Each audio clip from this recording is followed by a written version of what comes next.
जय सिया राम सज्जनों। आगामी 9 अक्टूबर दिन रविवार को आश्विन मास की पूर्णिमा को शरद पूर्णिमा, कोजागरी पूर्णिमा, कौमुदी व्रत इत्यादि नामों से जाना जाता है। इस बार शरद पूर्णिमा पर सर्वार्थ सिद्धि योग बना हुआ है।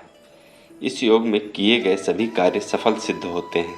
इस बार 9 अक्टूबर को उत्तर भाद्रपद नक्षत्र शाम 4:21 तक ही है। उसके बाद से रेवती नक्षत्र लग जाएगा, जो कि बहुत ही भाग्यशाली माना जाता है। शरद पूर्णिमा 9 अक्टूबर को चंद्रोदय शाम 5:51 पर होगा।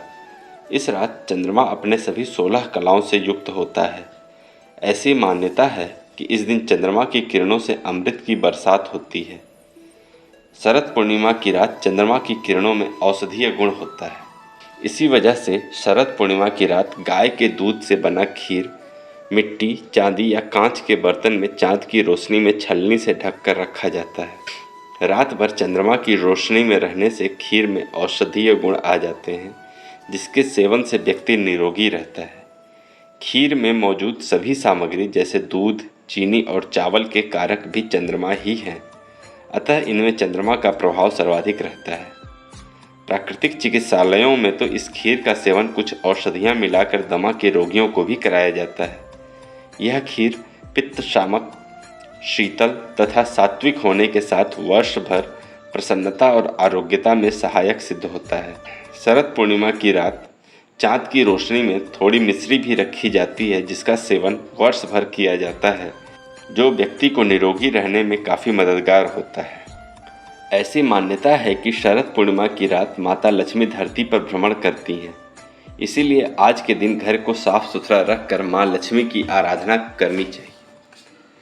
शरद पूर्णिमा की रात 10 बजे से 12 बजे के समय, जब चंद्रमा की रोशनी अपने चरम पर होती है, व्यक्ति को थोड़ी देर चंद्रमा की शीतल रोशनी में बैठना चाहिए।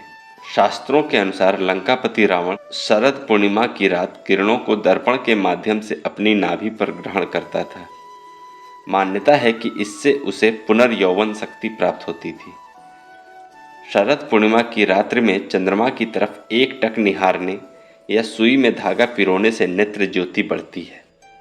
धार्मिक मान्यताओं के अनुसार शरद पूर्णिमा की रात में माता लक्ष्मी पृथ्वी लोक में भ्रमण करती हैं। इस दौरान वह पूछती हैं, को जागरी, अर्थात कौन जाग रहा है। इसी वजह से शरद पूर्णिमा को कोजागर पूर्णिमा भी कहा जाता है। इस दिन माता लक्ष्मी की विशेष कृपा चाहने वाले व्यक्ति को चाहिए कि इस रात अपने घर की साफ सफाई कर पूजा स्थल को सजाकर माँ लक्ष्मी के स्वागत के लिए गुलाब के फूलों की माला तथा गाय के दूध से बनी खीर चांदी के पात्र में रखकर तैयार रखें। ध्यान रहे, इस दौरान माँ लक्ष्मी की प्रतिमा के सामने शुद्ध घी का ही दीपक रात्रि प्रहर जलना चाहिए। शरद पूर्णिमा के दिन माता लक्ष्मी की विशेष पूजा करें तथा अंत में स्फटिक की माला से माँ लक्ष्मी के महामंत्र ओम ह्रीं श्रीं कमले कमलालये प्रसीद प्रसीद महालक्ष्मय नमः का 108 बार जाप करना चाहिए। शरद पूर्णिमा पर चाँद की रोशनी में रखे खीर का सेवन करने तथा माता लक्ष्मी की विशेष पूजा से व्यक्ति को आरोग्यता तथा धन धान्य की प्राप्ति होती है। स्वजनों, अभी हमने शरद पूर्णिमा की रात चाँद की रोशनी के महत्व को जाना। आइए शरद पूर्णिमा की कथा का भी श्रवण किया जाए। हरि ओम। हर महीने पड़ने वाली पूर्णिमा तिथि पर व्रत करने से भगवान विष्णु और माँ लक्ष्मी की विशेष कृपा प्राप्त होती है। माँ लक्ष्मी और भगवान विष्णु का आशीर्वाद प्राप्त करने के लिए एक साहूकार की 2 बेटियां साल में आने वाले प्रत्येक पूर्णिमा को व्रत किया करती थीं। इन दोनों में बड़ी बेटी तो पूरे विधि विधान से व्रत करती थी, परंतु छोटी बेटी व्रत के नियमों को आडंबर मानकर उनकी अनदेखी कर देती थी। जैसे ही दोनों बेटियां बड़ी हुईं, साहूकार ने धूमधाम से दोनों ही बेटियों का विवाह कर दिया। बड़ी बेटी के घर पर समय से स्वस्थ संतान का जन्म हुआ। छोटी बेटी को भी संतान हुई, परंतु उसकी संतान जन्म लेते ही दम तोड़ देती थी। जब छोटी बेटी के साथ ऐसा 2-3 बार हो गया तो उसने एक ब्राह्मण को बुलाकर उसे अपनी व्यथा बताई।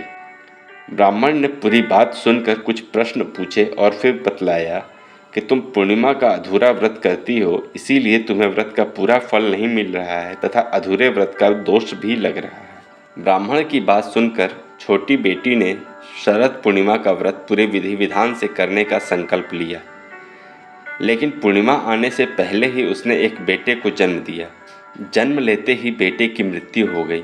इस पर उसने अपने बेटे का शव एक पीढ़े पर रख दिया और ऊपर से एक कपड़ा डाल दिया ताकि किसी को पता न चले। फिर उसने अपनी बड़ी बहन को बुलाया और बैठने के लिए वही पीढ़ा दे दिया। जैसे ही बड़ी बहन उस पीढ़े पर बैठने लगी, उसके लहंगे की किनारी उस बच्चे को छू गई, जिससे वह पुनर्जीवित होकर रोने लगा। पहले तो बड़ी बहन डर गई, फिर छोटी बहन को डांटने लगी कि अगर मेरे बैठने से यह बच्चा मर जाता तो मुझे बच्चे की हत्या का दोष लग जाता। इस पर छोटी बहन ने रोते हुए कहा, दीदी, यह बच्चा तो पहले से ही मरा हुआ था, तुम्हारे तप और स्पर्श से यह जीवित हो गया। पूर्णिमा के दिन जो तुम व्रत और तप करती हो, उसके कारण ही तुम दिव्य तेज से परिपूर्ण और पवित्र हो गई हो। अब से मैं भी तुम्हारी ही तरह व्रत का पालन और पूजन करूंगी। इसके बाद उसने पूर्णिमा व्रत विधि विधान से किया और इस व्रत के महत्व और फल का पूरे नगर में प्रचार किया। जिस प्रकार माँ लक्ष्मी और भगवान विष्णु ने बड़ी बेटी को दिव्य तेज परिपूर्ण कर सौभाग्य प्रदान किया, वैसे ही हम सब पर भी कृपा करें। ओम श्रीम श्रीये नमः।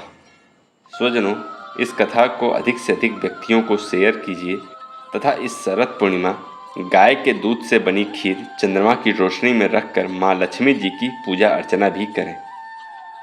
माँ लक्ष्मी व भगवान विष्णु आप पर व आपके परिवार पर कृपा बनाए रखें। ओम श्रीम महालक्ष्मय नमः।